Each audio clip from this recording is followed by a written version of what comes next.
Muy buenos días para todos. Es un placer, en nombre de la Cátedra de Responsabilidad Social Empresarial Alejandro E. Grullone, de esta Pontificia Universidad Católica Madre y Maestra y de la Fundación Popular, darles la bienvenida a este diálogo sobre responsabilidad social empresarial. Agradecemos que nos acompañen a los directivos del sector público y privado y a los miembros del cuerpo docente, administrativo y estudiantes de esta Pontificia Universidad Católica Madre y Maestra. A su vez, también al gerente general de la Fundación Popular, Elías Tinsen, y a la profesora Marta Rodríguez, que nos acompaña hoy, de la Universidad Politécnica de Valencia.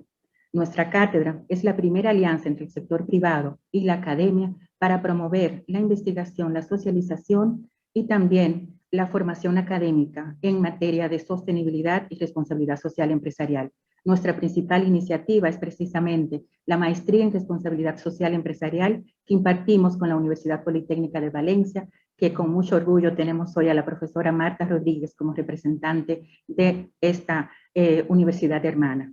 Estos espacios, los diálogos, persiguen precisamente tratar temas de relevancia para el quehacer y la operacionalización de lo que es la responsabilidad social empresarial en el sector privado y el sector público. Precisamente hoy vamos a tratar el tema del código ético, una brújula para la gestión empresarial, de la mano de la profesora Rodríguez. Sobre Marta, actualmente está a cargo del área de gestión de proyectos de la Fundación ECNOR, Ética de los Negocios y las Organizaciones, en Valencia, España. Ocupa la Secretaría Técnica de Recersa, Revista de Pensamiento y Análisis. Es licenciada en Administración Comercial por la Universidad de Carabobo de Venezuela, profesora contratada de Matemáticas 2 y de Cálculo Financiero en la Universidad también de Carabobo. En 2010 obtuvo el Máster Interuniversitario de Estudios Avanzados en Filosofía por la Universidad de Salamanca, Universidad de Valladolid. En 2012 se graduó del Máster Interuniversitario en Ética y Democracia por la Universidad Jaume I, Universidad de Valencia. Ahora se encuentra finalizando su tesis doctoral sobre derechos humanos y empresa dentro del programa de doctorado en Ética y Democracia de la Universidad Jaume I. Marta, un placer tenerte. Te reiteramos las gracias por estar con nosotros y compartir toda tu trayectoria y experiencia profesional y por tu calidad humana también como docente en el programa de maestría. Sean todos bienvenidos.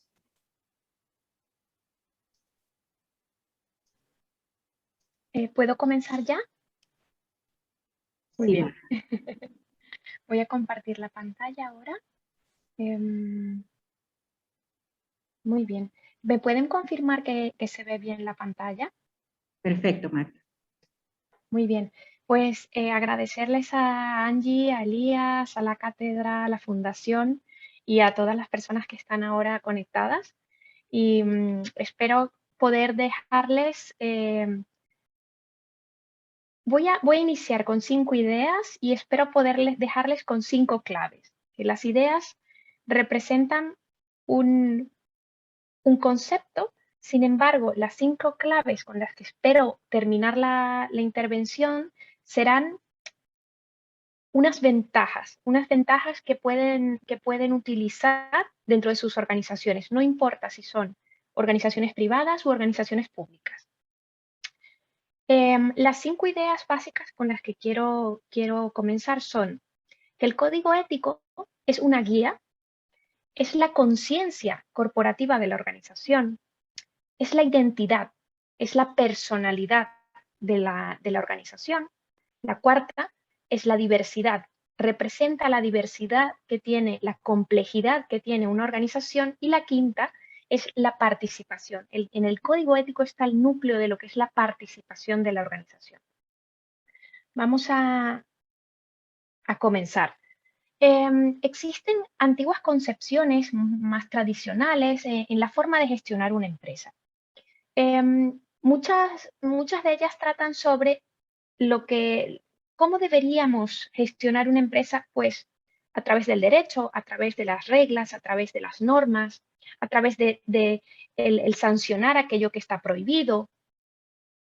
Sin embargo, muchas veces estas normas, estas reglas y las mismas leyes no terminan por convencer o por transformar el comportamiento de las personas para que actúen correctamente, ya sea dentro o fuera de una organización, da igual, en la sociedad en general o dentro de una organización. Y justamente creo que el derecho sirve para eso. Es como la parte, una vez que hemos cometido una infracción, un delito, una vez que hemos cometido una falta, el derecho sirve para sancionar. Es el momento posterior a cuando ya ocurre esa falta. Sin embargo, y es muy necesario, sin embargo, en el caso de la ética es justamente ese paso previo que necesitamos para formar a las personas, para transformar la conciencia y transformar los comportamientos y las conductas. Entonces, en ese sentido, un código ético no es, como tradicionalmente a veces se piensa, un código de conducta, un código que te dice exactamente qué está prohibido dentro de una organización. El código ético no son leyes, el código ético no es una lista de prohibiciones, el código ético no son simplemente sanciones a partir de faltas que puede tener una persona dentro de una organización. El código ético no se trata de un listado de comportamientos o conductas que hay que seguir. El código ético en sí no es una obligación. El código ético es una autoimposición. En este sentido, desde la ética, lo que decimos es, nosotros como organización, como grupo de personas que conforma esta estructura compleja, decidimos guiarnos a través de este código, que no es simplemente un listado de normas, sino que es una orientación general para cómo actuar dentro de la organización. En el sentido cuando decimos autoimposición, es que la empresa dice o la organización dice, vamos a regirnos por esta serie de valores, por esta serie de normas, por esta serie de compromisos, vamos a tratar de cumplirlos. Es una carta de presentación. De alguna forma, cuando hablamos de esto de, bueno, una empresa que se autoimpone, a veces surgen dudas, porque claro, ¿en qué sentido una empresa se puede autoimponer algo? ¿Acaso las empresas no son entidades jurídicas, son, digamos, inventos, ficciones que hemos construido los seres humanos? En algún punto de lo que es el estudio de las organizaciones, claro, se pensaba que la empresa era simplemente, voy ahora, perdonen, antes de pasar este punto de un poco de desmitificar cómo se consideraba una organización o una empresa, quiero dejarlos con esta idea que es un poco la que va a guiar constantemente la intervención. Cuando pensamos en tener una guía para nuestra organización, ¿cómo queremos que sea esa guía? Queremos que sea una serie de indicaciones muy específicas, muy detalladas, muy concretas, que no permita la flexibilidad, la adaptabilidad que necesita una organización, o más bien queremos que sea una especie de brújula, en el sentido de que tenemos un instrumento que podemos aprovechar porque nos va a orientar de forma más abierta, más libre hacia dónde debemos ir, pero no necesariamente nos va a decir qué hacer, porque en las organizaciones, además en este mundo tan cambiante, creo que lo hemos vivido todos a nivel mundial con la pandemia del COVID-19, no sabemos en qué momento va a cambiar nuestra realidad, no solo nuestra realidad personal, social, política, sino también empresarial. Entonces, como no sabemos cuáles son los factores que van a estar constantemente afectando nuestra actividad organizacional, queremos un documento que nos diga exactamente lo que debemos hacer y lo que no debemos hacer, o más bien queremos una herramienta, un instrumento que se adapte, que sea flexible y que nos guíe, como la brújula. La brújula nos dice, bueno, más o menos para allá está el norte. Y nosotros podemos decidir si queremos ir hacia el norte, hacia el sur, hacia el este o al oeste, pero más o menos tenemos una idea, ¿no? Entonces, eh, quisiera que se concibiera el código ético como una guía, no como una indicación clara, sino más bien como una guía abierta que se adapta a los cambios que puedan ocurrir dentro de la organización. No es simplemente un listado de está prohibido hacer esto, usted debe hacer esto, que lo puede contener el código ético. Sin embargo, no debe ser solo eso, sino una herramienta, un instrumento que podamos utilizar. Entonces, muchas veces les regreso con la idea anterior de la diapositiva anterior sobre lo de la imposición. Muchas veces se concibe a la empresa como un ente jurídico, como como una entidad que no puede decidir por sí misma, que son las personas quienes deciden en la organización, no es la empresa la que decide. Entonces, ¿cómo es posible que la organización se autoimponga un código ético? Si realmente entonces son las personas quienes deciden que se autoimpone el código ético. Quiero desmitificar un poco la idea de cómo se concibe la organización para que comprendan por qué el código ético debe ser una guía y no una indicación concreta, sino una guía amplia y flexible. Vamos aquí. Estas son dos definiciones. Hay muchísimas definiciones sobre lo que es un código ético. Yo he tomado estas dos porque tienen algunas características específicas que me interesa resaltar y con las que quiero que vayamos familiarizándonos a la hora de concebir esta nueva forma de guiar nuestra organización, de gestionar nuestra organización. La primera nos plantea que son documentos que representan esfuerzos por hacer públicas las pautas con las que se quiere identificar una empresa. Aquí vemos pautas de comportamiento, de conducta, con las que la empresa se quiere identificar. Es un deseo. Probablemente no son valores, pautas, normas con las que hoy en día se identifica, pero con las que a futuro se quiere identificar y que no me deja ver, yo misma no me dejo ver, perdonen, y dice además, y orientar la conducta de los miembros de una organización. Fíjense, orientar la conducta. No nos va a decir exactamente qué hacer. Las leyes muchas veces son muy específicas y es bueno que así sean. Cuando se comete tal delito, pues la sanción, la pena, la multa, lo que corresponda, está muy especificado. Sin embargo, la idea aquí es que se deje más bien un poco más abierto porque no podemos juridificar el mundo humano del todo. Para eso está ya las leyes. La ética lo que se trata es de que nos ayuda a formarnos, nos ayuda a poder consolidar quiénes queremos ser, quiénes ya somos y quiénes queremos ser. Entonces, en ese sentido, orienta la conducta de los miembros de la organización para aquello que queremos ser, en aquello que nos queremos convertir. No se trata de decir solamente lo que está mal, lo que está prohibido, lo que se debe evitar, lo que no se debería hacer, sino orientarnos para toda aquella situación que sea novedosa. La segunda definición plantea, un código de ética es una expresión escrita de la voluntad de formular reflexivamente. Esta es la primera palabra, me voy a detener, reflexivamente. Quiere decir que la hemos analizado, que la hemos pensado, que hemos intentado juntos, además, como organización, ubicar, identificar cuáles son, y sigo con la definición, las responsabilidades compartidas en esta organización, bueno, cualquier organización, sea incluso pública o privada, como he dicho, y de expresar públicamente criterios, valores y las finalidades que la identifican. Entonces, de nuevo volvemos aquí.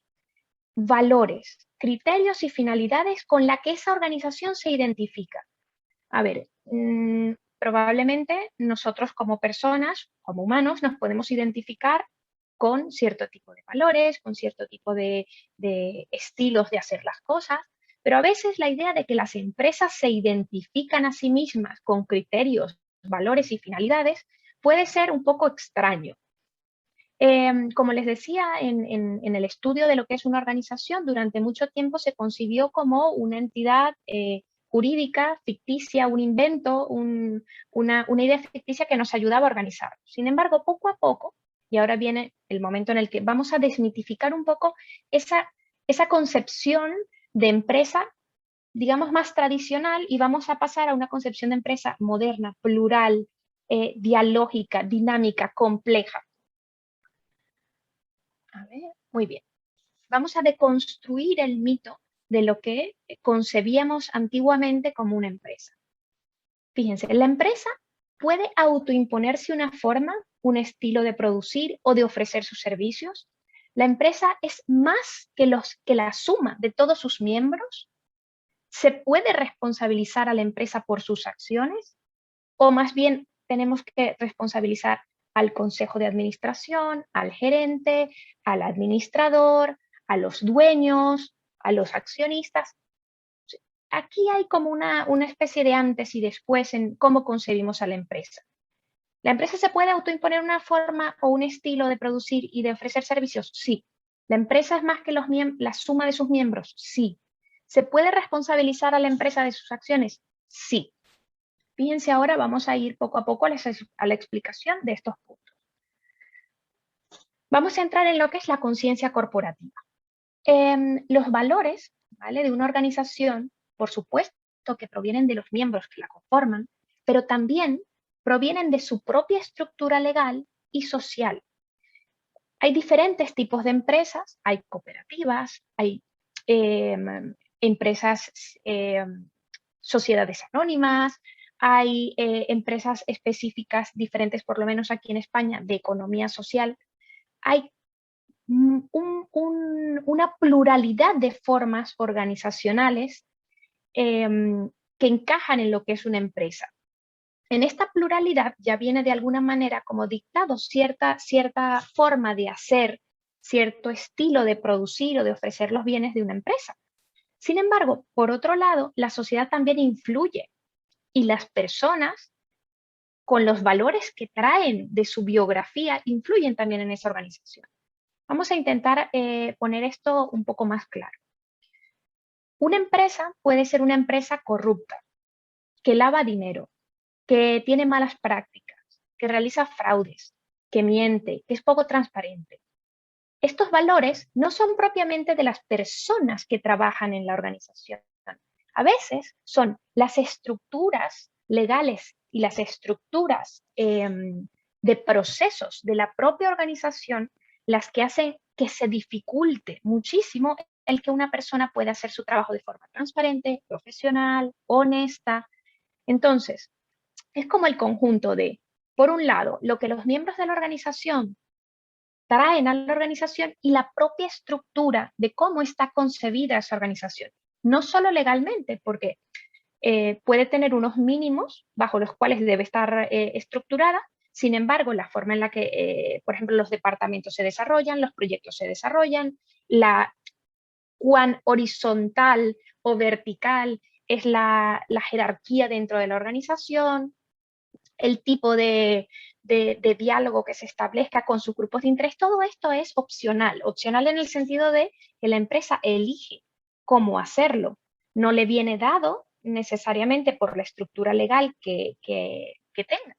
Entonces, los valores vienen, por un lado, de las personas que integran la organización, por supuesto, pero también de los propios sistemas, los propios procesos, las propias jerarquías. Ya el hecho de que tenga una jerarquía vertical, lo que implica es que hay una forma de comunicación, hay una forma de distribuir la responsabilidad y de distribuir el poder. Entonces, implícita ya en el hecho simplemente por que el organigrama sea de modo vertical. Entonces, en ese sentido ya empezamos a ver que sí, la empresa es una entidad jurídica definitivamente, pero que también tiene una estructura que es más compleja, esa estructura de procesos, de organigrama, de forma, que no necesariamente es porque las personas que están dentro de la organización la han querido así. Muchas veces es porque vienen de tradición, de que se formó así en algún momento, de fusiones incluso que han hecho con otras organizaciones. Entonces, las empresas pueden ser agentes morales al igual que las personas. ¿Qué significa ser un agente moral? Que uno es responsable de lo que hace como persona. Y las empresas también. ¿Cómo podemos explicar que las empresas sean responsables? Porque hasta ahora no podemos meter presa a una organización, no la podemos meter a la cárcel. Entonces, ¿cómo funciona esto de responsabilizar a las empresas?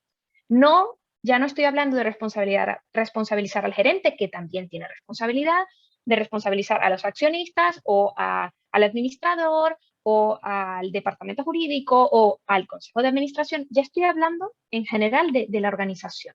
Entonces, en ese sentido, hay tres conceptos que nos ayudan a entender cómo es que la empresa tiene que dar cuentas, tiene que responsabilizarse de lo mal que hace y de lo bien que hace, del impacto positivo y del impacto negativo. Son libertad, elección y responsabilidad. Voy a detenerme un momento aquí para intentar explicar poco a poco. Nosotros, las personas normales, humanos, tenemos siempre diferentes posibilidades. Tenemos diferentes posibilidades de acción, de caminos a tomar. Incluso si alguien ha ha leído el libro de Víctor Frank, El hombre en busca de sentido, incluso las personas que estaban en campos de concentración en la Segunda Guerra Mundial tenían, aunque sea una pequeña capacidad para elegir cómo abordar el hecho de que estaban sufriendo esas condiciones inhumanas a las que los nazis los sometían, a los judíos. Entonces, hasta una persona que está en una condición tan difícil, tan esclavizante, donde no tiene prácticamente libertad, puede decidir cómo vivir esa experiencia. Entonces, cojamos esta idea, es una metáfora que quiero utilizar como analogía de lo que es una organización y del poder, de la libertad que tiene también y de los distintos caminos de actuación. Algunos de ustedes recordarán en el año 2007-2008, cuando la crisis mundial financiera, por ejemplo, Lehman Brothers, la extinta Lehman Brothers. Bueno, hay otras empresas que todavía funcionan, que sobreviven de aquella época. Nosotros podríamos decir que Lehman Brothers tenía la libertad de actuar de un modo más correcto o de un modo menos correcto. ¿Por qué lo digo? Porque cuando Lehman Brothers o Merrill Lynch o Goldman Sachs o cualquiera de las organizaciones en ese momento financieras, empresas financieras que estaban vendiendo derivados financieros como me lo he apuntado aquí porque nunca me acuerdo el nombre, los CDO, los Collateral Debt Obligations, las obligaciones de deuda colateral. Cuando vendían este tipo de derivados financieros, estas empresas sabían que estos productos financieros iban a fracasar y que a la persona o a la organización a quienes les estaban vendiendo estos productos iban a perder dinero. Sin embargo, insisto, Merrill Lynch, Goldman Sachs, Morgan Stanley, la difunta Lehman Brothers, decidieron igual venderlos a sabiendas de que el producto iba a fracasar y de que las personas iban a perder dinero. Estos inversores no iban a salir bien parados. Y se cubrieron muy bien las espaldas, porque además, no solo eso, sino que aseguraron estos derivados financieros con la aseguradora, es la AIG, la American International Group. Con esta aseguradora que todavía existe, aseguraron estos derivados financieros para que cuando fracasaran como producto, incluso Lehman Brothers, Merrill Lynch, Morgan Stanley recibieran de la aseguradora una compensación. Entonces, en este sentido, estas empresas pudieron hacerlo de otra manera. No estaban obligadas necesariamente a actuar deshonestamente, tanto con sus inversores en general, como además con el público, porque uno de esas organizaciones que compró este tipo de derivados fue el Fondo de Empleados Públicos Jubilados de Mississippi. Y claro, ellos perdieron, creo que fueron $150 millones. Esta gente se quedó sin pensión, gracias a que habían jugado literalmente Lehman Brothers con estos fondos. Siempre a favor de Lehman Brothers, no a favor del cliente final. Entonces, en ese sentido, las empresas tienen libertad de acción. Tienen diferentes opciones, posibilidades. Entonces, como tienen diferentes posibilidades de acción, podemos decir que eligen una manera, una vía, un comportamiento, un contrato, una fusión, eligen cómo hacer las cosas. ¿Quiénes la eligen? Pues hay un montón de personas detrás, por supuesto, de esa elección, pero también de procesos particulares que son los que llevan a que eso ocurra del modo específico en el que ocurre. Puede ser con poca transparencia o con más transparencia. Entonces, las empresas tienen libertad para actuar, eligen efectivamente lo que quieren hacer y justamente porque lo eligen, nosotros podemos pedirle cuentas a esas organizaciones. Podemos preguntarle, exigirles por qué han ido por esta vía y no por esta otra. Porque elegir no solo significa que voy a hacer esto, es que voy a dejar detrás todas las otras opciones que tengo. Entonces, de alguna manera, estas organizaciones tienen responsabilidad con todos aquellos que han sido afectados, en el caso de los derivados financieros y la crisis financiera mundial, pero como cualquier otra, una que elija, por ejemplo, utilizar material que sea no biodegradable o que difícilmente se pueda reciclar, está haciendo una elección consciente de que, a sabiendas de que probablemente no se va a poder reutilizar posteriormente esos materiales. Entonces, podemos exigirles, podemos pedirles que nos expliquen por qué, porque nos están afectando directa o indirectamente. Y en ese sentido es cuando la empresa, digamos, sabe lo que hace, es consciente y se habla de conciencia corporativa, porque además se puede preguntar a sí misma, es decir, sus miembros pueden preguntarse a sí mismos, ¿estamos haciendo lo correcto? ¿Hacia dónde estamos yendo? ¿Estamos ganando dinero, pero a qué precio? ¿Qué es lo que estamos haciendo con nuestra organización? Y en este sentido ya cierro con esta idea que es el bien interno de la organización. Cada organización, cada tipo de organización, los museos, las universidades, los bancos, las empresas en general, la administración pública, cada organización tiene lo que llamamos un bien interno y unos bienes externos. Los bienes externos son la fama, el dinero, la reputación, y el bien interno es para lo que han nacido. Los hospitales son ¿para qué? Para curar a las personas. Los museos son ¿para qué? Para promocionar la cultura. Las empresas son ¿para qué? Para promocionar bienes y servicios que necesita la sociedad. Entonces, en ese sentido, la organización se puede preguntar, ¿estoy cumpliendo con mi bien interno? ¿Estoy haciendo lo que debería hacer o no? Tiene la capacidad de preguntárselo a través de sus miembros, por supuesto, pero tiene esa capacidad de reflexión. Entonces, ¿quién soy como organización? Yo puedo hacerme esa pregunta. Mi equipo se puede hacer esa pregunta. Mis jefes, mis subordinados. ¿Quién soy como organización? Y aquí viene lo importante. ¿Quiénes somos ahora mismo, en la actualidad? ¿Por qué? Porque podemos ser una empresa que sea puntera en innovación, pero que sea contaminante, muy contaminante para el planeta, no solo porque use materiales, sino porque luego los desecha tóxicos en el mar o porque está contaminando tierras, porque está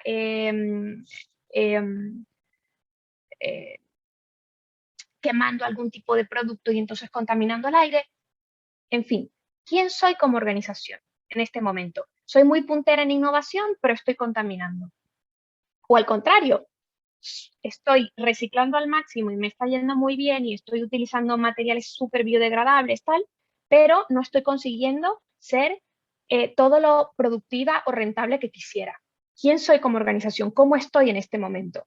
¿Para qué se hace esta pregunta? Y esta es la pregunta clave cuando uno va a pensar en el código ético. Porque a partir de lo que soy ahora, entonces puedo cambiar para mejor o para peor, para cualquiera de las dos vías.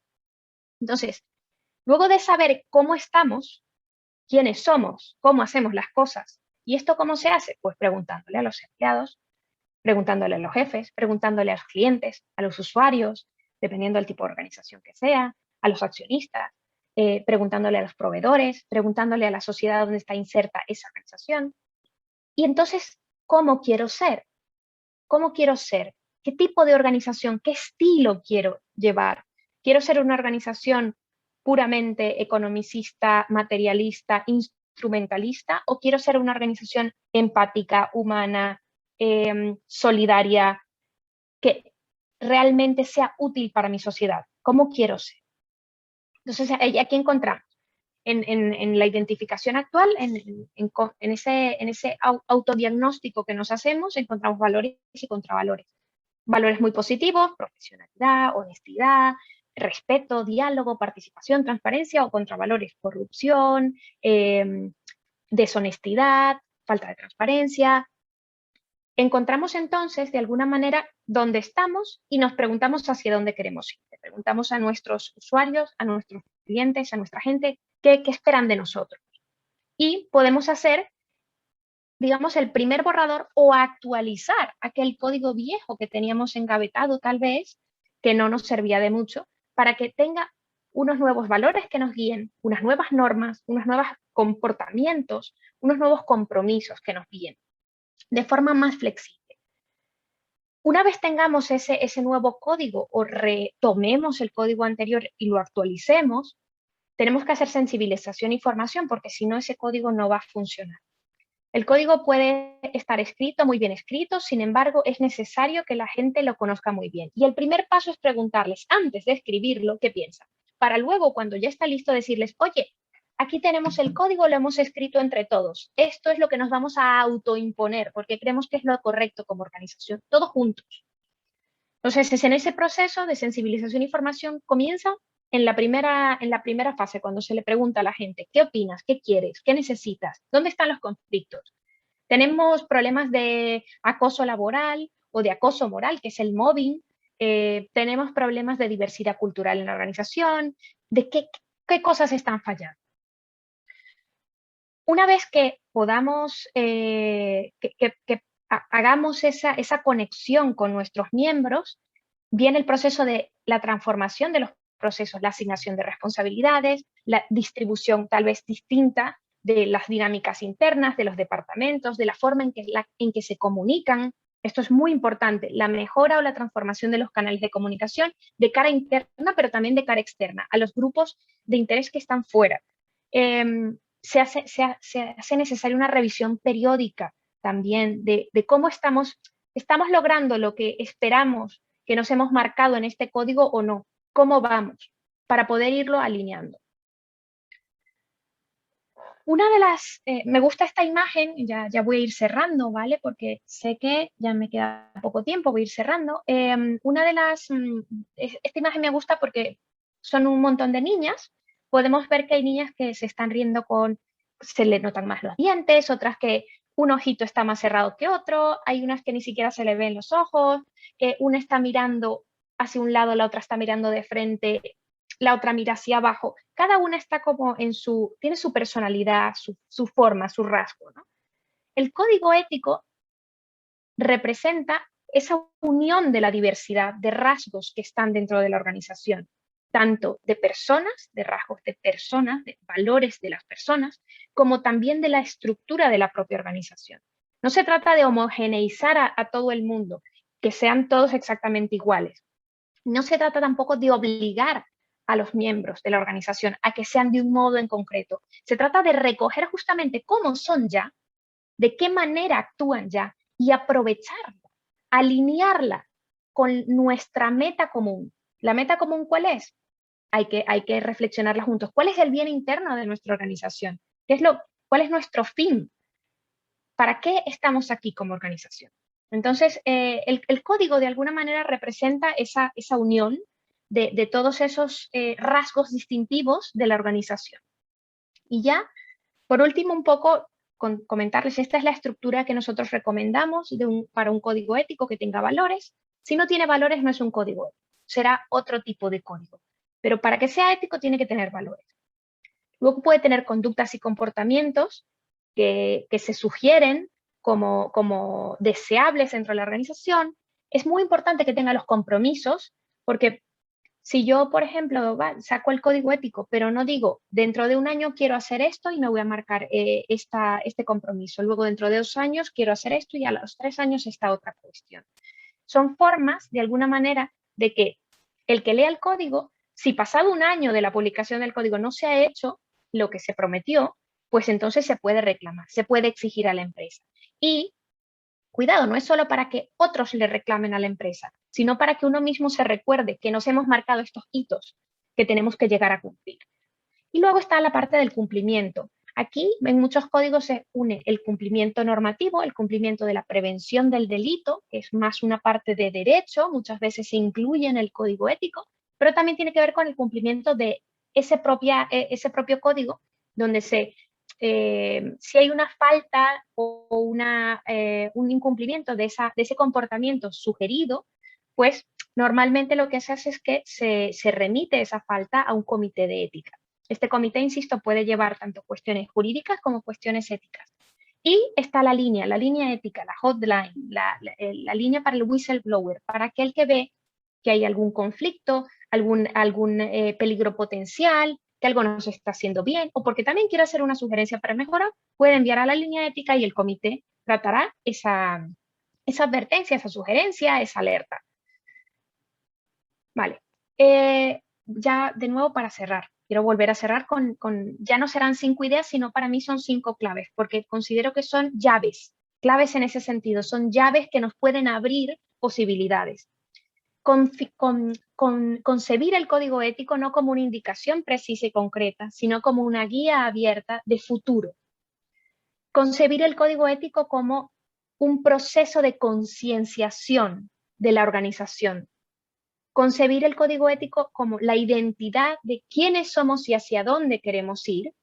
Concebir el código ético como una forma de recoger la multitud de características, de rasgos, de personalidades, de valores, de formas de hacer dentro de la organización, y también una forma de participación, porque si desde el principio estamos preguntándole a nuestros clientes, a nuestros empleados, a nuestros accionistas, a nuestros proveedores, a la sociedad en general, ¿qué espera de nosotros? Ya empieza desde allí. El código empieza ya con lo que nosotros decimos que es la mejor garantía que puede tener una organización de que va a ir bien.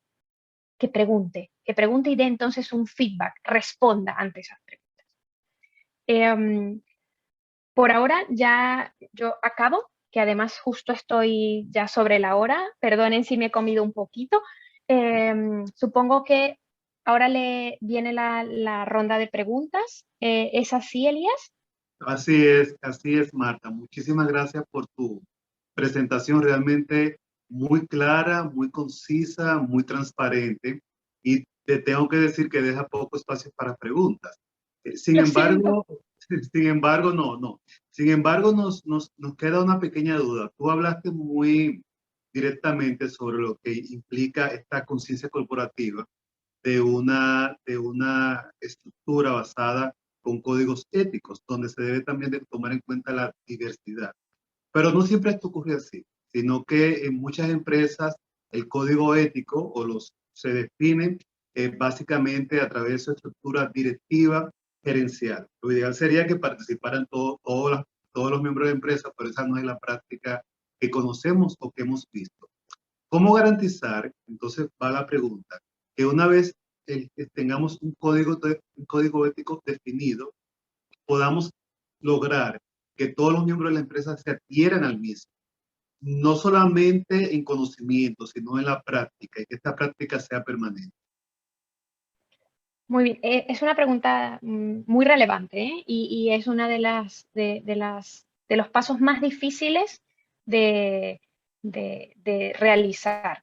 Como he dicho, si desde el inicio, antes de que el código esté hecho o cuando están renovando el código, tú le preguntas a la gente qué quiere, qué opina, cómo se siente, qué espera, ya esa es una manera de sensibilizarlos, de socializarlos con lo que será el futuro código.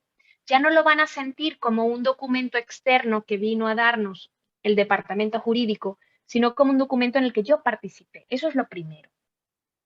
Posterior a eso, nosotros recomendamos siempre que se haga una presentación del código, una primero interna ante todos los empleados, pero no una presentación grandota en plan, aquí está el código, este es, no. Una presentación muy, muy íntima en el sentido de que cada líder de equipo presente el código y les diga, aquí está, este es el resultado de nuestro trabajo. Esta va a ser nuestra nueva guía porque nosotros la hemos decidido así.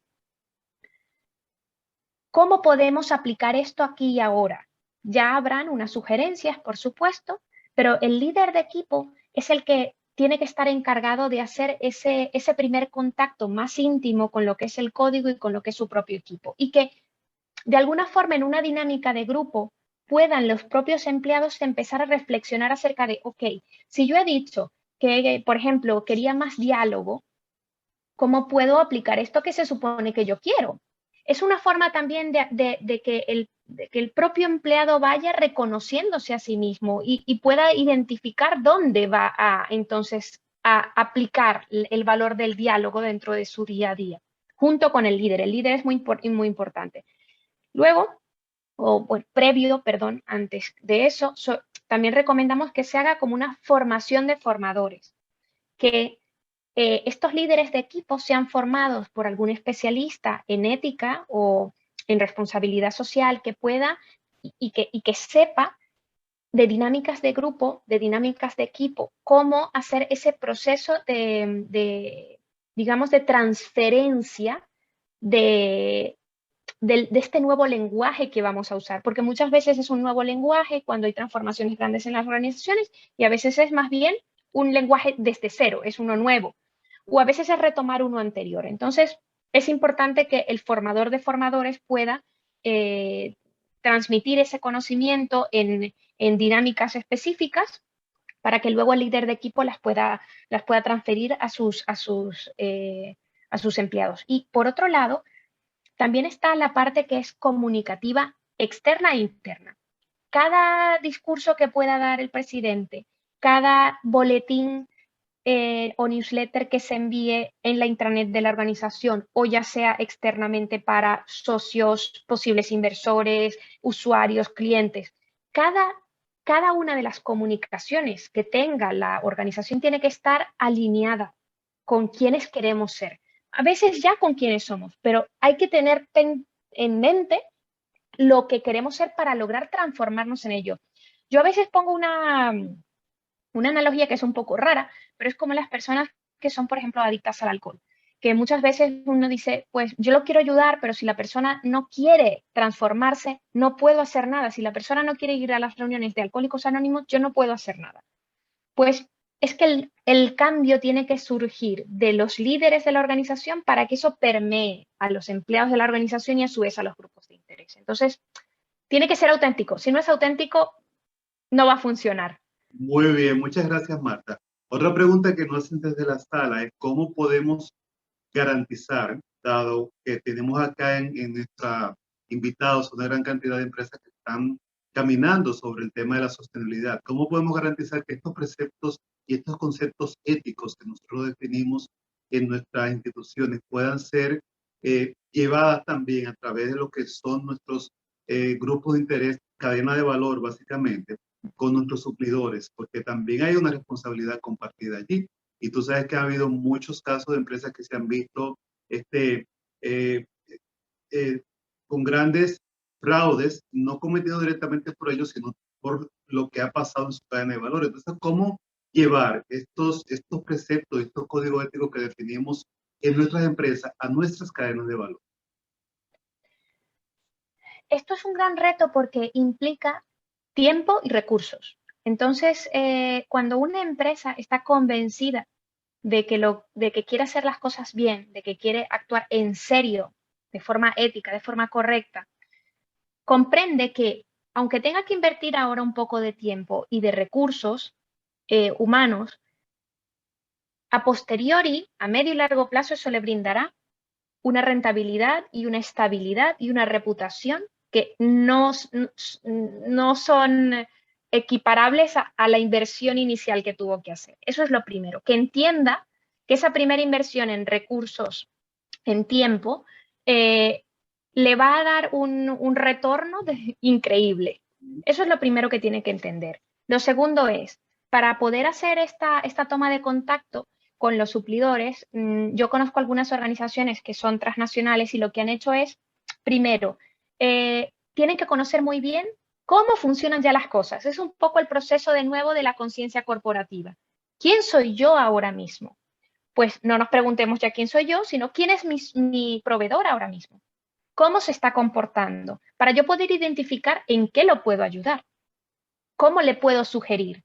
¿Qué planteamientos le puedo hacer? ¿Qué alianzas incluso puedo hacer de otras organizaciones con esa misma empresa que es mi proveedora?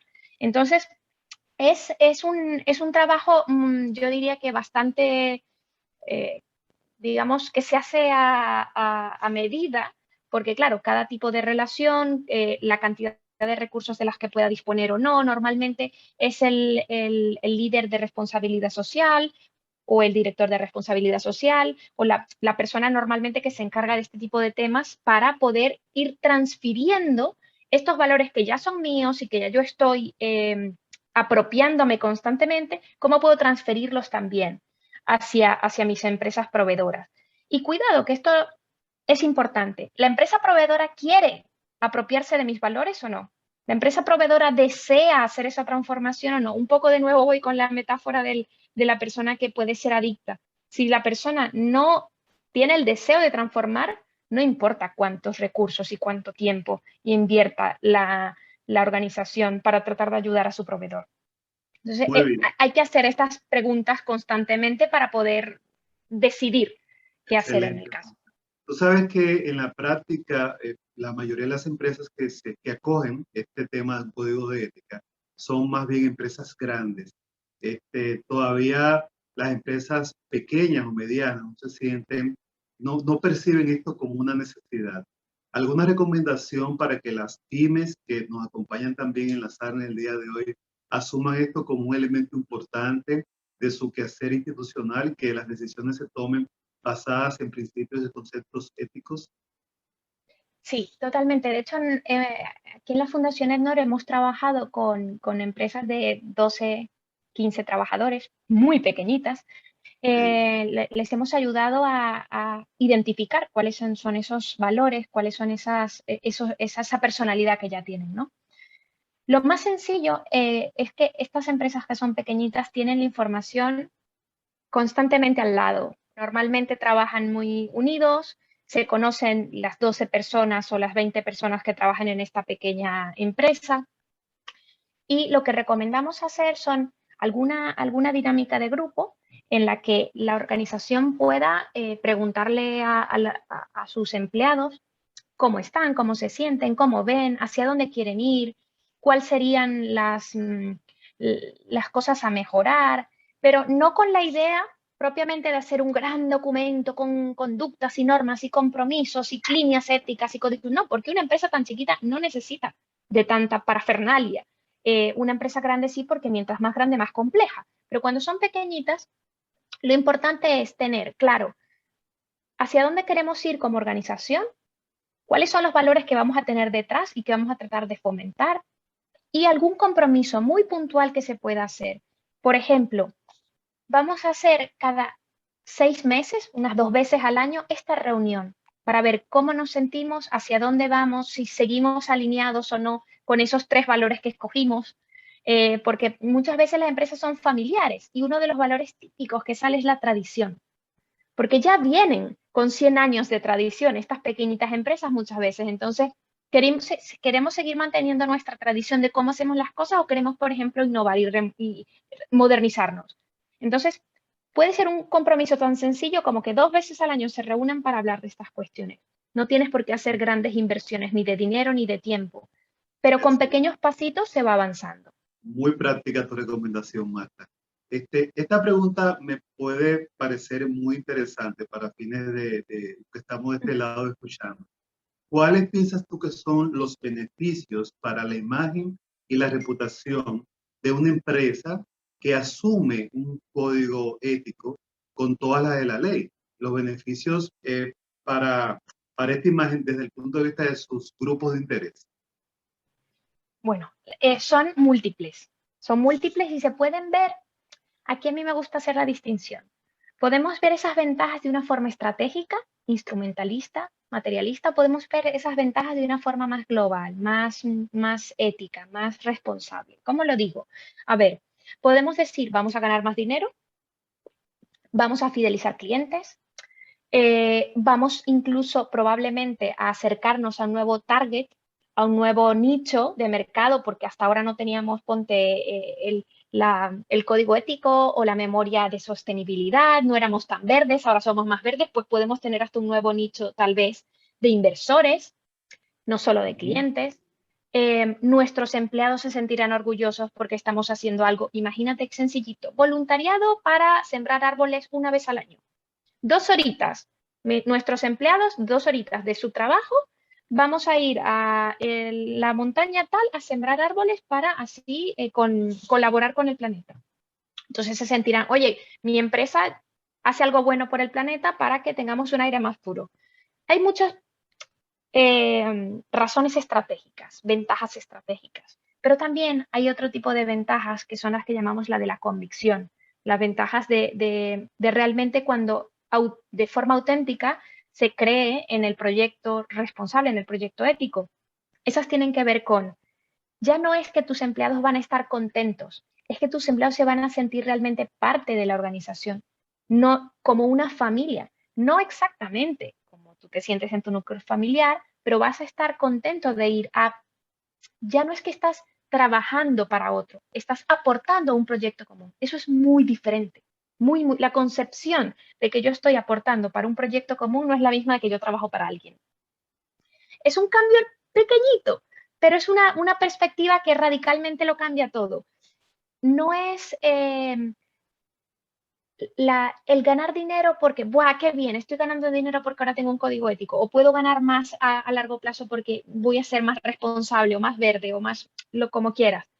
No, es que voy a gestionar mejor mi organización porque cuando yo tengo un problema de, por ejemplo, diversidad cultural o cuando tengo un problema de mobbing o de lo que llamamos acoso moral, y si en mi código ético dice, por ejemplo, que uno de los valores es el diálogo, y yo no sé qué hacer en una situación conflictiva, ¿qué es lo primero que me está ofreciendo, guiando, orientando? Mi código que me dice diálogo. Conversar es lo primero que hay que hacer en este caso. No intentar ocultar, por ejemplo. En mi código me dice transparencia, no voy a intentar ocultar el conflicto. Voy a abrirme al conflicto. Voy a hacer partícipe a todos los afectados del conflicto para que no se vea que yo estoy ocultando algo, sino que estoy siendo transparente. No estoy queriendo decir que los secretos de patentes ni mucho menos se deban publicar. A lo que me refiero es, hay un estilo de modo de hacer las cosas en secretismo o no. Entonces, esta concepción de que el código sea una brújula, de que sea tu guía, no es, bueno, sí, voy a ganar dinero, eso está bien, porque eso es un bien externo que voy a ganar a futuro. Pero ¿cuál es el interno? Que voy a poder hacer mejor mi trabajo, voy a poder ofrecer mejor el bien o el servicio, voy a poder producir de forma más sostenible. No, la concepción no es la misma. Sí, ojalá me haya podido expresar entre razones estratégicas y razones Totalmente, de convicción. totalmente. Bueno, Marta, con esta última pregunta hemos de cerrar este diálogo el día de hoy, que ya estamos justamente sobre la hora. Queremos agradecerte la extraordinaria exposición que compartiste con nosotros en esta sala, en este diálogo ejecutivo sobre RCI y sostenibilidad, y de verdad en nombre de la Cátedra de Sostenibilidad y Responsabilidad Social Corporativa Alejandro E. Grullón de la Pontificia Universidad Católica Madre y Maestra y la Fundación Popular, te queremos agradecer muchísimo tu interacción en el día de hoy, de mucho aprendizaje, de mucha reflexión, y nos deja con ese gusanito en la cabeza de cuán importante es tener un código de ética en nuestra organización, pero no solo tenerlo, sino vivir desde la ética para tomar decisiones de manera permanente, que esas decisiones no solamente sean para nuestras empresas y nuestro personal,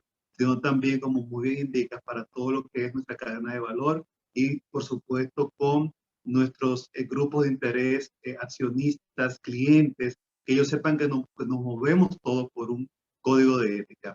Gracias a todas las personas que participaron en esta sala en el día de hoy. Ha sido un gratísimo placer. Lo esperamos en el próximo webinar o diálogo ejecutivo de la Cátedra de Responsabilidad Social Empresarial, y que tengan una muy feliz tarde. Gracias a la profesora otra vez, Marta Rodríguez, por